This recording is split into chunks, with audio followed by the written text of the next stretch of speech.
Assalamualaikum warahmatullahi wabarakatuh. Halo anak-anakku semuanya. Bagaimana kabarnya hari ini? Alhamdulillah luar biasa. Allahu Akbar. Jangan lupa selalu menjaga kesehatan ya. Anak-anak pasti kalian anak yang hebat, anak yang pinter. Kalau anak yang pinter jangan lupa apa? Sarapan pagi, minum susu, minum air putih yang banyak, rajin berolahraga biar badan anak-anak menjadi apa? Sehat dan kuat. Anak-anak, hari ini hari Jumat tanggal 29 Oktober tahun 2021.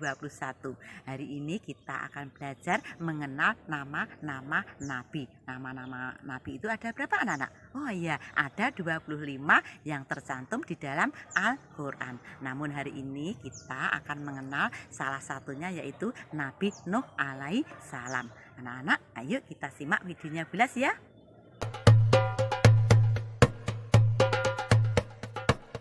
Nabi Nuh merupakan keturunan ke-9 dari Nabi Adam alaihi salam.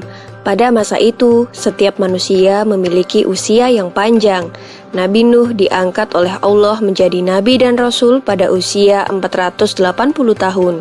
Sepanjang usianya tersebut, Nabi Nuh terus berdakwah dan mengajak kaumnya tanpa kenal lelah. Meskipun Nabi Nuh telah berdakwah dalam jangka waktu yang lama, namun hanya dari kalangan orang-orang miskin yang mau mendengarkan beliau. Hal ini mengakibatkan kaum Nabi Nuh yang merupakan orang terpandang dan kaya raya tidak mau mengikuti ajaran Nabi Nuh karena mereka tidak sudi berdekatan dengan orang-orang rendahan. Mereka menganggap bahwa derajat mereka lebih tinggi daripada Nabi Nuh dan para pengikutnya.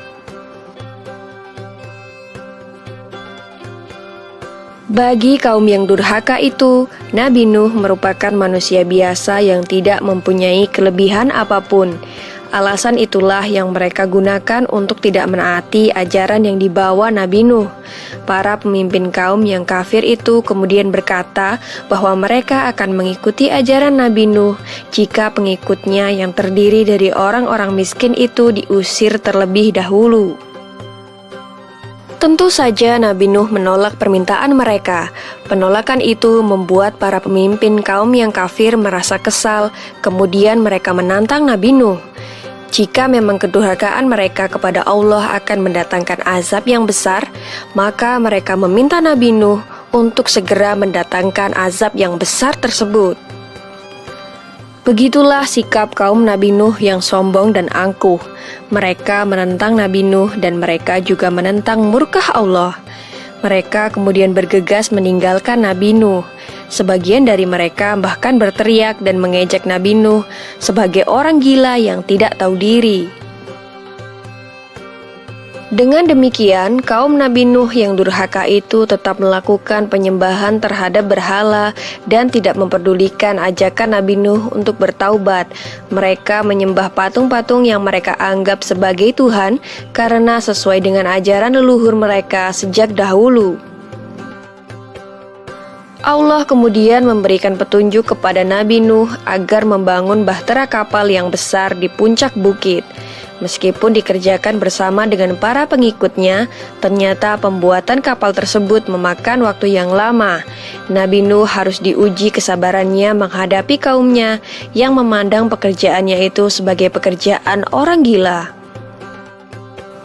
Mereka mengejek Nabi Nuh sebagai orang bodoh karena tidak membuat kapal di laut, melainkan membuatnya di atas bukit. Salah satu dari mereka lalu berkata, "Lihatlah apa yang dilakukan Nuh. Dia dan para pengikut bodohnya membuat kapal di atas bukit." Nabi Nuh dan para pengikutnya tetap tegar dan terus bekerja menyelesaikan bahtera kapalnya. Tidak hanya orang-orang sekitarnya, bahkan anggota keluarga Nabi Nuh sendiri ikut meremehkan ajakannya untuk membantu membuat kapal. Istri Nabi Nuh dan seorang anak laki-lakinya yang bernama Kan'an terpengaruh keadaan dan menjadi durhaka kepada Allah dan Nabi Nuh. Dengan bimbingan Allah, Nabi Nuh dan para pengikutnya telah menyelesaikan pembuatan bahtera kapal tersebut. Allah kemudian memerintahkan Nabi Nuh untuk bersiap-siap karena bumi telah diperintahkan untuk memancarkan air dari dalam perutnya dan langit mulai hujan lebat. Nabi Nuh kemudian mengisi bahtera kapalnya dengan para binatang dan burung-burung terlebih dahulu. Berbagai macam jenis hewan mendatangi bahtera kapal Nabi Nuh secara berpasangan jantan dan betina. Tiada seekor jenis hewan pun yang terlewat, karena Nabi Nuh menunggu para hewan masuk dengan sabar. Bahtera yang besar itu ternyata dapat menampung segala jenis hewan yang telah masuk ke dalamnya. Dalam sekejap, banjir bandang melanda seluruh bumi yang mengakibatkan seluruh daratan mulai menghilang.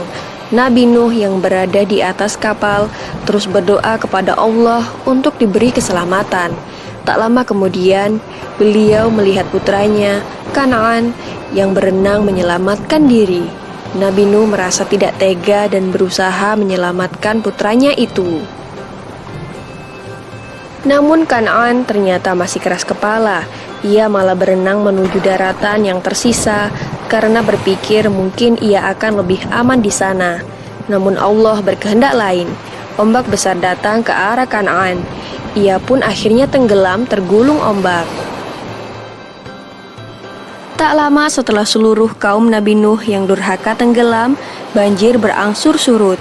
Nabi Nuh bersama para pengikutnya dan hewan-hewan yang berada di dalam kapal mulai keluar perlahan-lahan dan mulai membangun tempat tinggal mereka yang baru. Demikianlah kisah Nabi Nuh alaihissalam dalam membuat bahtera kapal raksasa. Semoga kisah ini bermanfaat bagi kita semua. Amin ya robbal alamin. Nah anak-anak, itu tadi videonya Bulas tentang Nabi Nuh alaihissalam. Hari ini kita akan belajar eng-eng. Ada di majalah ya nak, ada di buku anak-anak ini, buku pintar menulis Arab ya. Kita buka nih halaman 5 Arab. Ini ada gambar termos. Termos bahasa Arabnya tirmusun. Terus di bawahnya ada ini diucapkan ta titu, tak fatkah ta, tak kasroh ti, tak doma tu, ta titu. Terus nanti bawahnya ada kotak ini, tulis ya sesuai contohnya. Ini ta, dilengkapi ta semua. Ini ti semua sampai sini. Tu.